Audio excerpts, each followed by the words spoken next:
touch. And then when I lost 50 pounds in 3 days, she just hugged me really good, and she just stood there. It was a moment that we wouldn't forget. You know, after a while, I just went, okay, I'm done. But it was amazing, you know.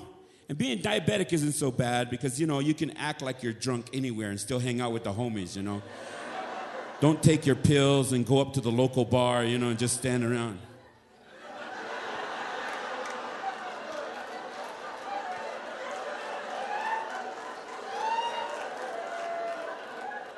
Then you start talking Indian Ebonics, and it adds even more to it. You know Indian Ebonics, that's when you try to cuss, but you really don't cuss. That's why I like the English language. You can say curse words, but you don't just leave the last consonant off, you know? Shit.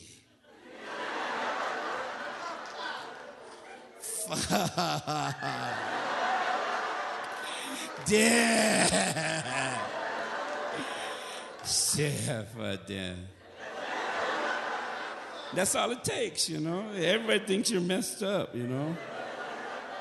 And it's good that way. It's good that way. But everywhere I go, everybody always teases me, you know. I was at the 96 Olympics. I didn't participate. I was an entertainer. There ain't shit that I could do there that would make a difference, you know. It's like, Drew, yeah, he's on his 25th hot dog. He's going for the silver. It's only been 3 minutes. That dude can eat some dog, man. Shit. He's almost like a Lakota.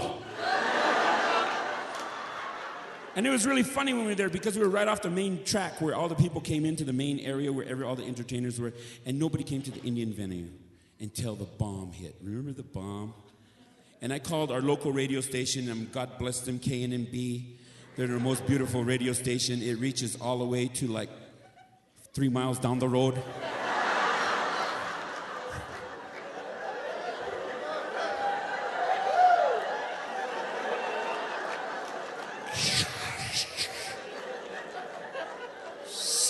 FM. Let's turn the corner down there by White River, and it's out, you know. Shh. Start holding your aluminum foil out the window. And when the bomb went off, I was there. I was watching James Brown. Now, you got to understand, me as a young Apache child, my fantasies weren't like yours. I didn't want to be like a fancy dancer or a traditional dancer, you know. Because personally, you wouldn't want to see me at G-string. Because although I have, you know, my wife's had children for me, I have the stretch marks to prove it, so it's not pretty. And so I was down there, and I was doing my thing, and I like to listen to James Brown. It was one of my fantasies as a little kid. I just want to live to see James Brown, then I'm done. And I saw him. Then the bomb went off that same night. Then I called KNB. I said, KNB. And Candy, you remember her, Candy, the general manager. Hello, this is Candy from K&B. How can I help you? A real Candy. She's just sweet all the way through the whole thing. He's like, oh, yeah, you sound like Candy, girlfriend. Ooh. You make my blood sugar rise, yes. And I called her up, and I told her, you know, I'm okay. I'm here in Atlanta, and I just want K&B and the folks in White River to let you know I'm okay. She says, Zad, liar, I heard that you did it. Shit.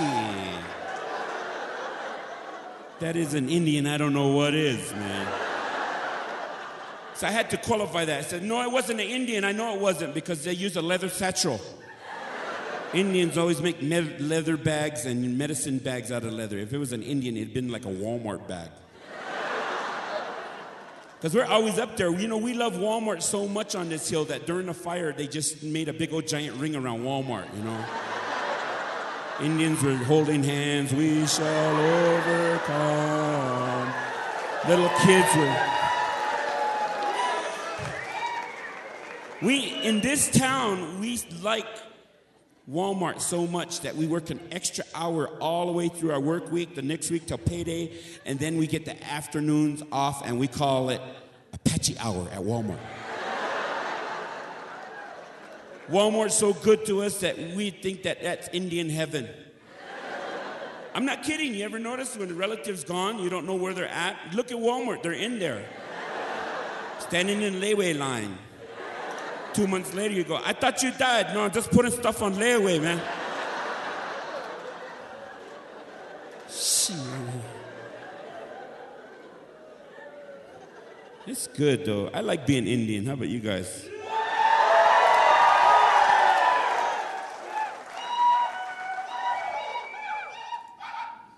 That's enough. That's enough.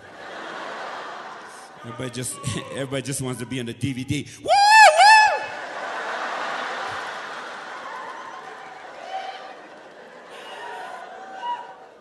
But I love being native because nobody ever recognizes. Nobody knows you. They think you're Hispanic. When I was there at the same Olympics, my wife and I went to a venue. We watched Al Green. My life was over. Because in the 70s, when I used to herd cattle before this casino was here, we'd ride our horses across the road and herd the cattle up. And we'd let all the La Turistas take our picture, you know. We smelled like cow shit, hadn't taken a bath in 12 weeks. You know, we thought we were all bad, you know. Horses rearing up. Make it all the way to Haystack and start turning on the AM station, KOMA. Remember that?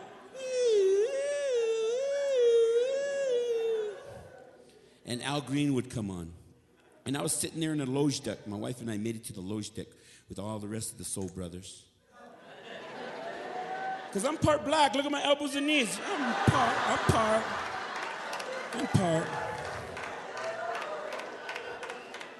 And we were sitting there listening to the music, and I was about ready to cry because I remember what it was like out there stirring the beans and chopping the wood. Hearing Al Green on AM radio. I can't think of younger days when living for my life. Hela. And I was sitting in that loge deck. My wife kept on talking to me in Apache Sign Language, you know. And that means, are you okay? And they're gentle nudges, not hard nudges, you know. And we were sitting there, and he kept on going on, and everybody was swaying back and forth, listening to Al Green. Not paying attention, I was just in the zone. And all of a sudden, I heard this Clydesdale behind me. It was actually a white woman in stiletto heels. Big brown wood. And it made it even feel more like I was at Haystack, you know. Oh, well, shit, there's horses in here. Saddle one up, man, here we go.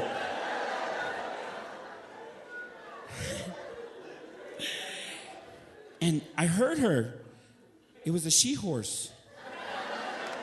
And her and her he-horse was talking. Is that him? No, that's not. Is that him? No, that's not. It's him, it's him. Well, you go check. No, you. I'll go check. And this lady, I just heard it right here in a little part of my ear that I never listened with before. Because my wife talks to my whole ear, but I'm like, no.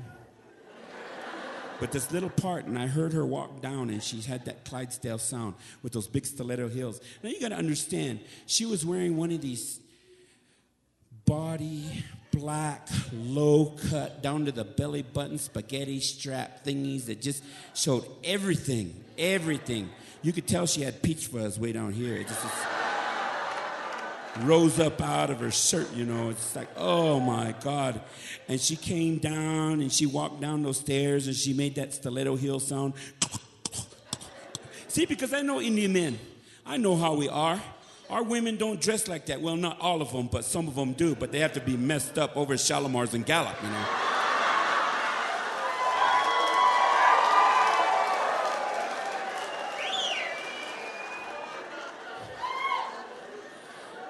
Dancing away, all tight jeans and stuff, way down by their ass crack, you know. You're over there trying to get it on with her. All right, baby, come on. Back that thing up. And Indian women, they don't have no butts. It's just like, so when they back it up, it's like, all right, hey, baby, come on, back it up. Where'd it go? Everybody stop, we lost an ass. I don't know where it's at. And Indian men, we're just as bad. We don't know how to dance. I like it because Indian men, you know, they try to dance good. And Indian women, you guys are good dancers, man. And you could, yeah, give yourself up. Because you know you like a man, because when you're up with a man and you like him, you're like,